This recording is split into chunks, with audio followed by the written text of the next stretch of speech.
So let's see what I got here. Let's make sure this is up here and it's affixed to the face, which it's really not, all the way down, made of cloth. You know, in particular, Denise told me tonight, she said, Michael, you're trying to get to the tip top. I could see that, but you just got to coordinate a little better. So if you're going to wear a mask, you know, do it with style. Make sure it matches the shirt. And thanks to Pat Walband for this. Sent it to me, very kind of him. MTFU member. He has his own site. Check it out.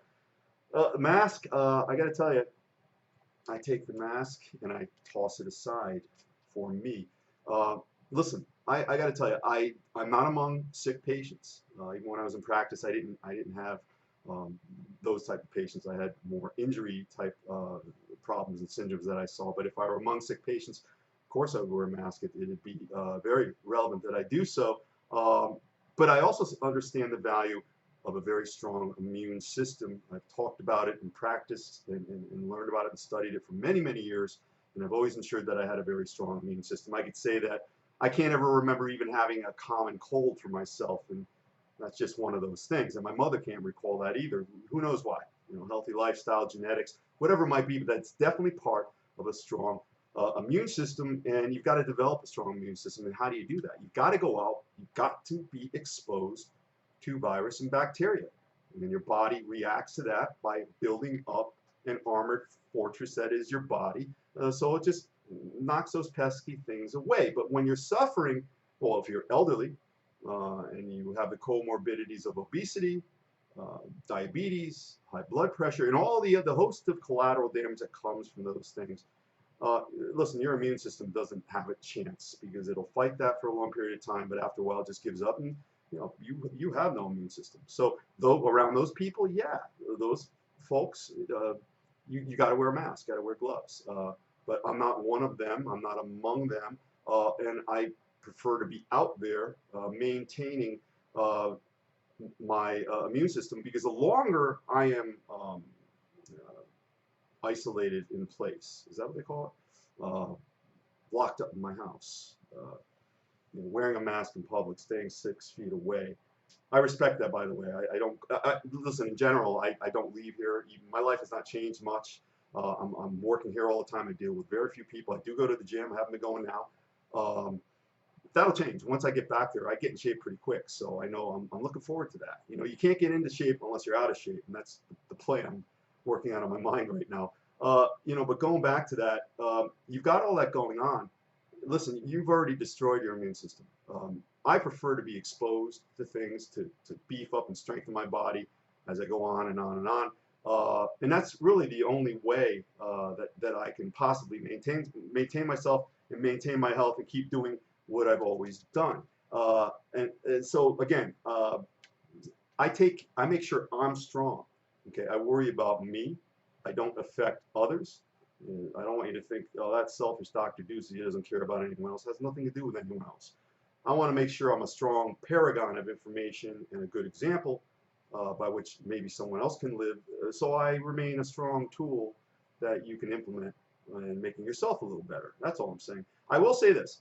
The longer society is locked up and they're, again, decimating their immune system, because they are, okay, I can only imagine what's going to happen when they unleash the hounds, so to speak, and the gates are open and everybody goes back in a torrent and into crowds, potentially, because I'm not prescient, I'm not a soothsayer, I can't see into the future, but potentially you could see utter an unleashing of sickness like you've never seen before, only because you've effectively taken away everybody's defense system. So isn't that kind of crazy?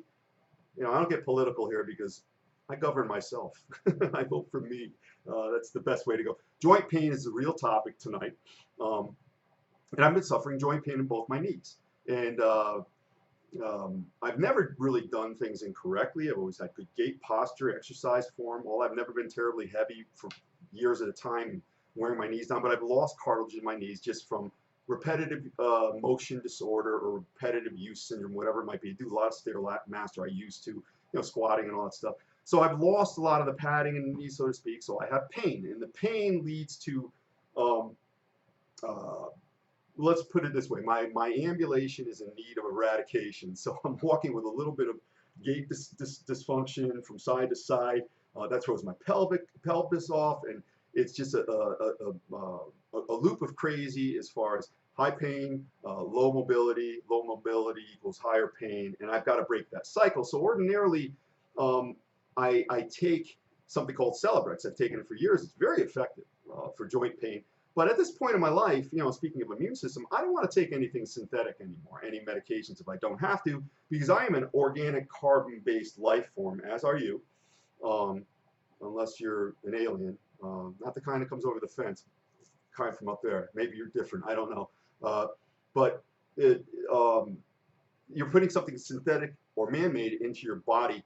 There's damage. You're going to get an effect, hopefully a positive one, but you're also going to get collateral damage in the form of micro trauma, micro poisoning, micro sickness that you don't notice, you may never see. Maybe sometimes it causes something to grow over the year. It's synthetic. It doesn't belong in your body. And it causes an incongruency. And there's people who take many different types of synthetics per day.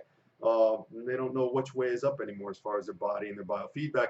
But I want to keep it clean. I want to do one thing at a time and see what's affecting me. So I've got this homeopathic remedy sent to my good friend, Dr. Mark Carano, one of the best natural healing doctors I know, my old associate up here, best doctor I ever worked with. He's in Sarasota, Florida now, and he sent me a homeopathic remedy called Arnica montana. Okay, a little bit about homeopathic medicine.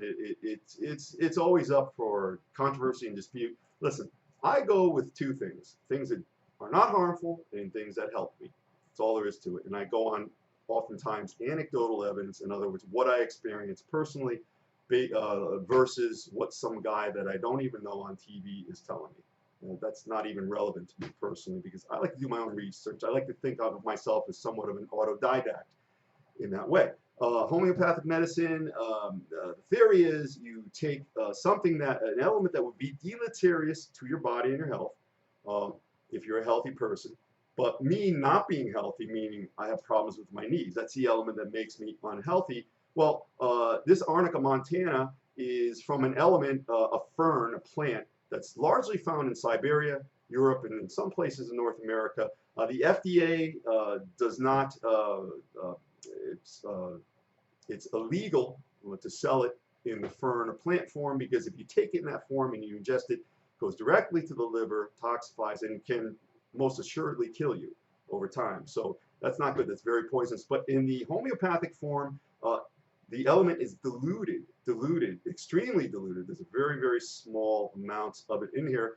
You take it, and I'm not considered healthy again because I've got the knee problem, and not literally, but let's imagine it going to the area of infarct and affecting that area and helping me to decrease inflammation, pain, and some blood flow issues and the like, and that's what this element is specifically for. And I'm going to take this, again, I'm not going to put anything synthetic into my body, and I want to see if it helps. According to Dr. Carano, it's worked wonders for him, and I'll let you know. I'm going to start taking this tomorrow and do my due diligence and research. None of this tonight is medical advice for you, me telling you what to do. I don't know you. I don't know what you have going on. Chances are you don't know what you have going on. You may not understand it or may have been misinterpreted. So always consult with your doctor, do your due diligence. And I'm disseminating information that might be helpful for you. Research it and find out how it can help you. But that's pretty much my dealio right now. My dog is sleeping peacefully back there, and had a really bad episode yesterday. I thought he was dying. I had to take him to the hospital. He stayed overnight and got a new lease on life. So, when you almost lose a life, a lot of my writings, you always see me right at the end. In the end, life is all that matters. Well, it took on a whole new meaning for me, and it gave me more gratefulness because Fozzie will live on. I will use all my resources no matter what. And maybe eventually I'll be able to get this Captain Kangaroo haircut. I don't know. Whole new deal we're working on. You guys have a great night. I'll be back soon. I hope this information was useful. Tell me what you know about homeopathic medicines down below and your experiences and what your thoughts, questions, considerations might be. Have a great night.